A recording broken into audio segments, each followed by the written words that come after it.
huesos secos. La mano de Jehová vino sobre mí y me llevó en el espíritu de Jehová y me puso en medio de um vale que estava lleno de huesos. Cheio de ossos secos, né? Deve ser um acampamento meio grandinho lá, né? Então, só o primeiro, vamos traduzir isso para o Novo Testamento. O que aconteceu? Qual foi aquela frase quando Jesus é batizado? Que ele é levantado das águas, né? Simbolizando a morte para o mundo e a vida para Jesus, não é mesmo? Daí ele foi em espírito, ele foi transportado para o deserto. É interessante essa parte. Você veja só como Deus ele age com as pessoas. Já desde a eternidade ele já age com as pessoas, não é mesmo? É interessante. Então, o Senhor me levou pelo seu espírito, ele me transportou para um lugar, para um vale cheio de ossos secos. Segura um pouquinho aí, pastor.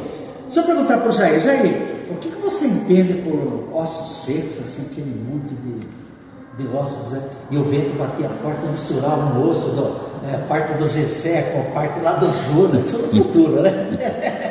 E misturava isso aqui, como é que fazia, né? Mas acontece que nós sabemos na biologia, na fisiologia, nós sabemos que se olhar os ossos de todo mundo, mesmo dos animais, mesmo da mesma família, você olha, aparentemente é tudo igual. Mas se você começar a olhar com detalhe, você vai ver que cada osso, o mesmo nome que tem o osso do meu corpo do pastor Adriano, é o mesmo nome, mas ele tem um formato diferente, exclusivo da minha pessoa e da pessoa do pastor Adriano. É interessante essa parte, né? Então fica naquele monte de ossos secos, né? Pisando lá, fazendo aqueles barulhos lá, isso, aquilo. Como é que fica? Aí o profeta, né, Ezequiel olha, puxa vida, mas o que é isso, Senhor? Eu estou no meio de um lugar, de um cemitério, de um lugar estranho. Aí o Senhor diz, o segundo versículo, por favor. E me hizo passar cerca de eles por todo o derredor. E é aqui que eram muitíssimos sobre a face del campo. Um instantinho só. Aí dá a impressão que ele, como cidadão de Deus, seguido de uma certa suspeição, não sei, né? Mas ele nunca pisava onde tinha ossos humanos espalhados lá, ou depositados. Ele andou em derredor, ele viu que tinha muito osso seco lá. Estava à vista do próprio Ezequiel. É interessante essa parte, né, pastor? Sim. Ele andava ali em derredor e viu que tinha muitos ossos secos. Congela um pouquinho, pastor. Veja para mim, é o terceiro que vai ler agora, 37:3. Vamos ver um pouquinho aqui, ó. Aqui? O 3. Então lhe perguntou, filho do homem, acaso poderão reviver esses ossos? Respondi, Senhor Deus, tu o sabes. Que beleza, né? Que maravilha. Pastor, repete para nós o 3 na linguagem espanhola.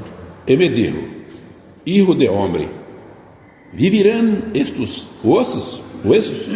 E dijo, Senhor Jeová, tu lo sabes.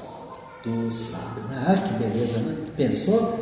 Se ele duvidasse, chegasse a ter uma certa um receio sobre aquele monte de ossos secos, provavelmente já devia ter passado pelo menos algumas décadas, né, para que o osso ficasse tudo assim bem sequinho e o vento tirasse toda aquela terra que estaria por cima, não é mesmo? É interessante essa parte. Tu o sabes. Por favor, continua, pastor, no quarto, né? Me dijo entonces, profetiza sobre estos huesos e diles, huesos secos, oíd palavra de Jeová. Ouvir, né? Ouvir a palavra de Deus, né? A ordem do Senhor. É a palavra de Deus, a ordem do Senhor. Então, você veja só, pastor, vamos dar uma congeladinha. A autoridade do profeta sobre esse momento, pensou se ele se recusasse ou ficasse na dúvida, eu não vou falar para esses ossos, não vai acontecer, né? Sabe que eu tenho dúvida? Seria um grande desatino por parte de Ezequiel, não é mesmo? Ficar, mas Senhor, quer dizer, duvidando, Senhor, mas é só isso que é para falar? Isso? Olha, o Senhor está mandando, fala, profetiza, assim. Repete essa frase que falou de novo, ossos secos, como que é? Me dijo entonces, profetiza sobre estos huesos, e diles, huesos secos, oíd palavra de Jehová. Ouça a palavra de Deus, né? Aí, a palavra do Senhor. Como em outras palavras, Adriano, seria que tenha vida, né? Que tenha vida. Repete o quinto. Né? Agora que é o quinto. Assim ha dito Jehová, el Senhor, a estes huesos, he aqui, eu hago entrar espírito em vosotros e vivereis.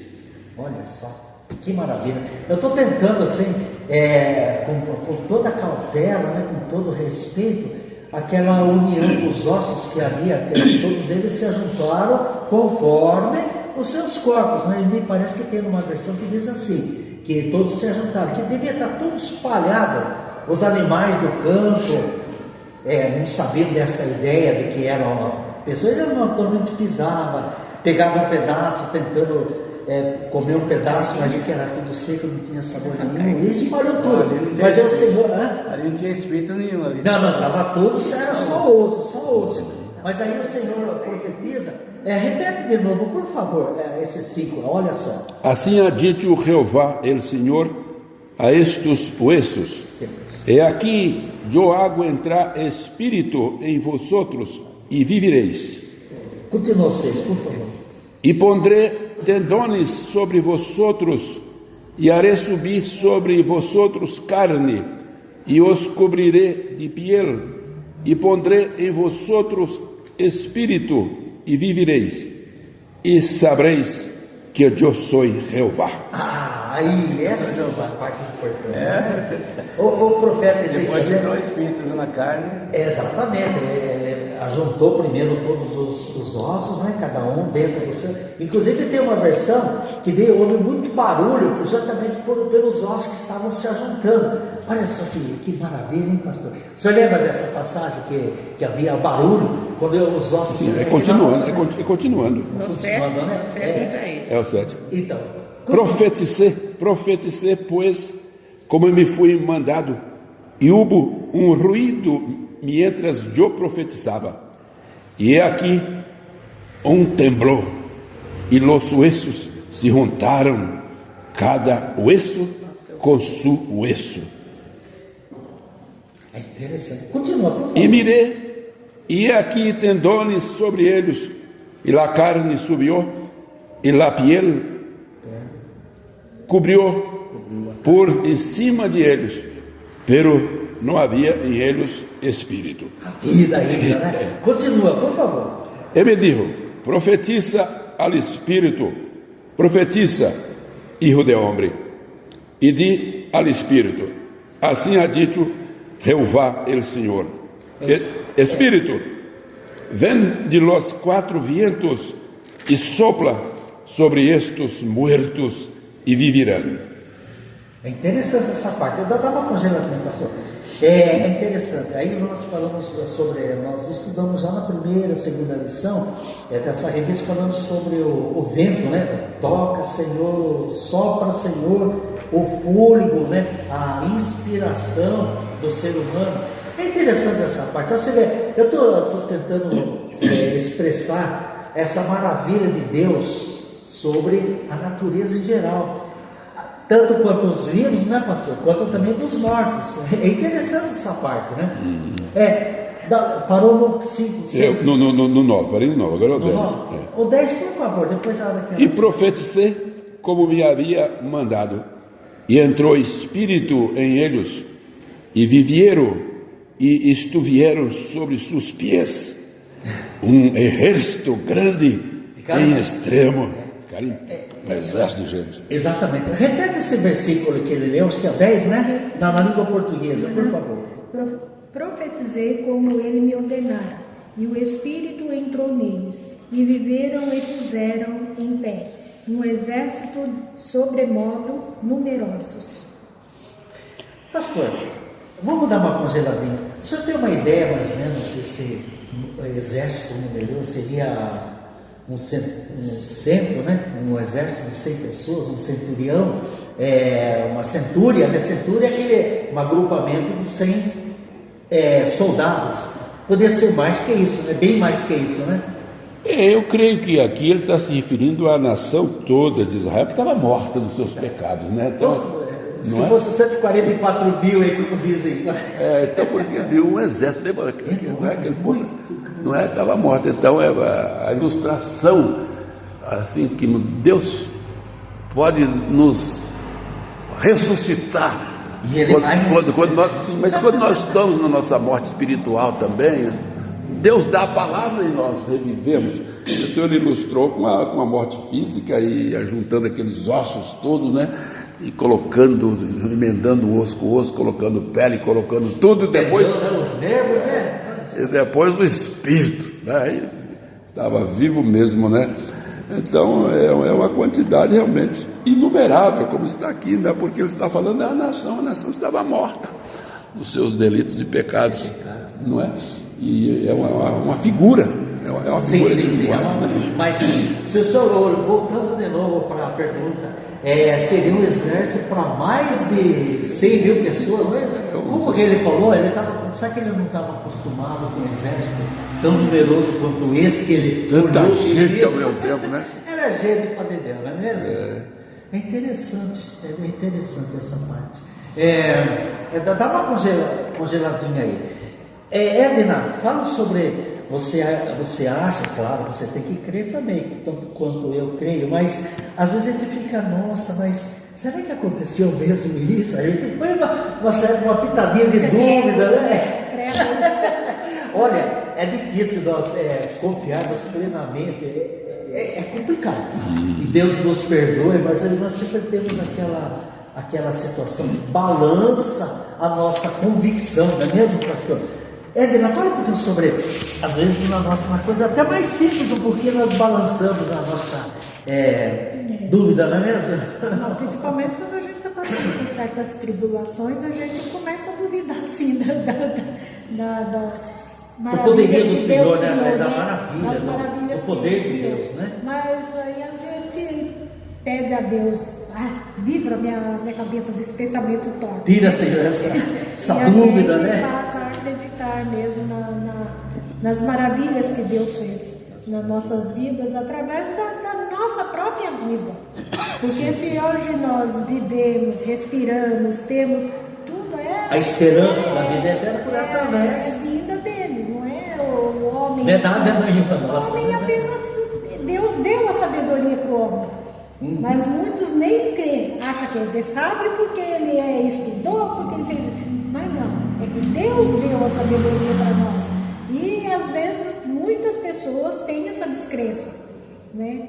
Mas nós que somos cristãos, às vezes ficamos meio balançados, mas Deus vem sobre nós e logo a gente se põe de pé de Já novo. se põe de pé, revigora as forças, passa a confiar de novo, né? Tem pessoas que não acreditam de forma alguma, Não. né? Principalmente eu creio que os ateus não acreditam que Deus existe, né? Mas nós, fala em Deus, né? Mas nós Fala em Deus, Não é? né? Graças a Deus, Já fala. nós É sabemos complicado que a Ele é situação. soberano sobre as nossas vidas, né? a soberania de Deus sobre a nossa, né? E esse Na Espírito nossa dele vida age e na sobre nossa nós, né? Exatamente. É interessante essa parte também quando nós lembramos que na eternidade Deus, o meu nome, a minha pessoa já estava escolhida, aguardando apenas o tempo cronológico, né, do nosso cronos, para que eu nascesse no dia 29 de 12 de 51. E cada um dentro da sua, né, dentro da sua data também.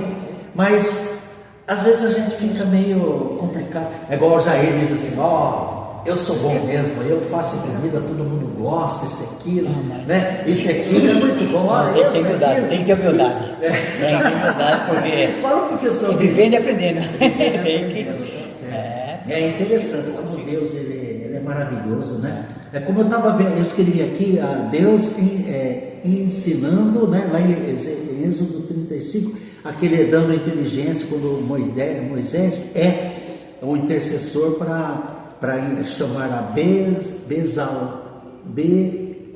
Bezalel de Judá e a Oliabe de Dan. São dois jovens da tribo que adquiriram do próprio Espírito Santo, né, a sabedoria, o conhecimento para trabalhar como artífices na construção da arca do tesouro. É interessante essa parte, né? Às vezes nós não passamos batido, né? Como eu falei, eu brinquei com o Jair, porque o dom que Deus deu para ele, um dos dons é a parte da cozinha, é a formulação do alimento. Isso é importante. Se você põe o outro lá que é especial, o engenheiro, isso aqui, sabe que ele vai fazer a mesma coisa que você faz? Vai ser difícil. Cada um tem dentro da sua área de serviço. É interessante essa parte. Você vê, Deus trabalhando na vida do crente e na vida também do não crente, porque para o crente é porque já temos a salvação garantida em Cristo Jesus. E mesmo os que não são ainda filhos, né, por Jesus Cristo, Deus ajuda eles, dá inteligência para eles. Só que às vezes a pessoa, como a Eda, não reconhece, né, não reconhece essa inteligência, esse conhecimento que vem de Deus. Então ele acha que é porque Adriana, eu estudei no Mackenzie, não é mesmo? Eu estudei em tal lugar, na PUC, né? Lá na Unicamp, eu estudei assim. Então eles acham que são até melhores que os outros, mas na verdade quem dá o conhecimento é o próprio Espírito Santo que trabalha na nossa vida, né? Até falar nisso, veja para mim, Ezequiel no último capítulo, no último versículo, no 48, lá do livro. No 48, no último versículo, a 48, no último versículo, eu até anotei aqui. 48? No último versículo, nesse 34? 35. Por favor. 18.000 côvados em redor, e o nome da cidade desde aqueles dias será o Senhor, e está o Senhor está aqui. Essa frase aqui está ali, né? Dependendo da versão, está ali. Daí, nesse caso, era uma coisa futura. Aí aqui eu procurei aqui na minha versão, aqui, no rodapé, essa palavra, o Senhor está aqui, lá em Ezequiel 48, 35 mesmo, né? E o Senhor está aqui. Temos aquele neto, acho que até a Beth vai lembrar. Deus está aqui, tão certo quanto o ar que eu respiro. É bonito, mas não sei cantar. Se fosse a volta, já estava até. A Adriana, completa para nós. Vamos trabalhar juntos, vamos cantar juntos todos aí. Deus está aqui, tão certo como o ar que eu respiro, tão certo como a manhã que se levanta, tão certo como eu te falo e podes me ouvir. Que declaração maravilhosa essa. Mas muito bonito. Muito bonito. Que o Senhor, isso aqui que eu não sei mais nem. Mas é o outro. Não sei o que, mas sei que ele está aqui, né? Eu sinto ele, a presença, isso é muito importante. Bom, vamos voltar então ao 30 e 37 de novo. Então, 11. No versículo 11 do 37. Por favor. Vai estar escrito aquilo que eu falei. Me dijo luego, hijo de hombre, todos estes huesos são la casa de Israel. E aqui eles dizem: nuestros huesos se secaram e pereceu nuestra esperança e somos del todo destruídos. Portanto, profetiza e diles: assim ha dito Jeová el Senhor. E aqui eu abro vuestros sepulcros, pueblo mío, e os haré subir de vuestras sepulturas e os trairei a la tierra de Israel. Olha assim, deixa eu dar uma cruzeiradinha aí.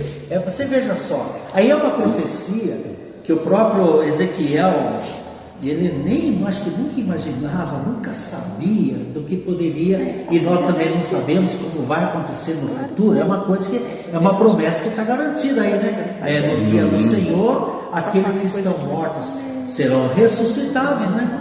E nós, como diz o Paulo, né? Nós, o que estivermos vivos, num piscar de olhos seremos transformados, não é mesmo? Essa maravilha da ressurreição no dia do Senhor, no dia da volta do Senhor, e ele todo olho o verá, todos serão atraídos para Jesus, né? Tantos aqueles que são os filhos de Deus, o povo da casa do Senhor, e tanto aqueles também que não aceitaram por um motivo ou outro, não aceitaram a voz do convite de Jesus para a vida eterna, também verão a Jesus. Aí eles vão lembrar, nossa, eu tive oportunidade e não aproveitei essa oportunidade, né? É um problema muito sério. Pastor, o senhor falou no... E agora, eu parei no 12. No 12? Isso, continua então, tem bastante para trabalhar. E sabreis que eu sou Jeová, quando abra vuestros sepulcros e os saque de vuestra sepultura, pueblo meu, e pondrei meu espírito em vosotros, e vivireis, e os harei repousar sobre vuestra tierra, e sabreis que eu, Jeová, hablé, e lo hizo, disse Jeová. Essa última frase aí, né? O Senhor, eu disse, né? Falei disso. Falei disso. Lembra desse último versículo? Qual era o versículo? 14. Repete aqui no português, por favor. Porei em vós o meu espírito, e viverei em vós, e estabelecerei na vossa própria terra, e então sabereis que eu, o Senhor, disse, isto é, o fiz, diz o Senhor. Olha só, que garantia melhor que isso, né, pastor? Vou repetir outra vez aqui em espanhol. Repete, por favor. E pondrei meu espírito em vosotros, e vivireis, e os harei repousar sobre vuestra tierra, e sabreis que eu, Jeová, hablé, e lo hice, disse Jeová. É interessante essa parte aí, como nós temos hoje algumas vertentes que falam sobre que todo Israel, né, ele voltará para Israel, para a terra de Israel, lá em Jerusalém, e os que eram de lá vão voltar para lá. Por exemplo, os que eram de lá e morreram em outro lugar, em outro país, em outra terra, em outro continente, essa vertente eles dizem que esse povo que era de lá, original de lá mesmo, eles voltarão lá para Israel. Tanto é que Jesus voltará para Jerusalém. Então é uma vertente que eu não posso afirmar e nem negar.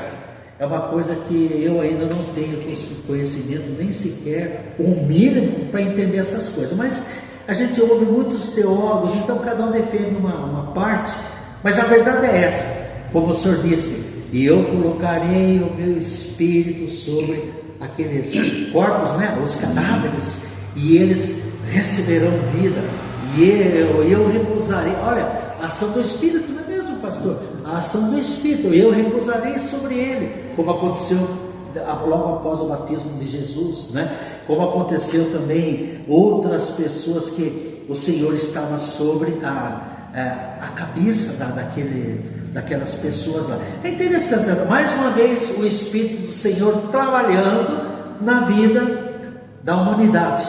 E às vezes nós passamos tão batido, tão rápido, que não temos o mínimo de tempo para meditar sobre essa atuação do próprio Espírito Santo de Deus, não é mesmo? É interessante essa parte. Essa parte já terminou, né? Essa parte já terminou. E como eu tinha pedido a Adriana para ligar aqui o áudio, agora pode ligar. A gente continua, porque não fica muito grande o áudio aqui.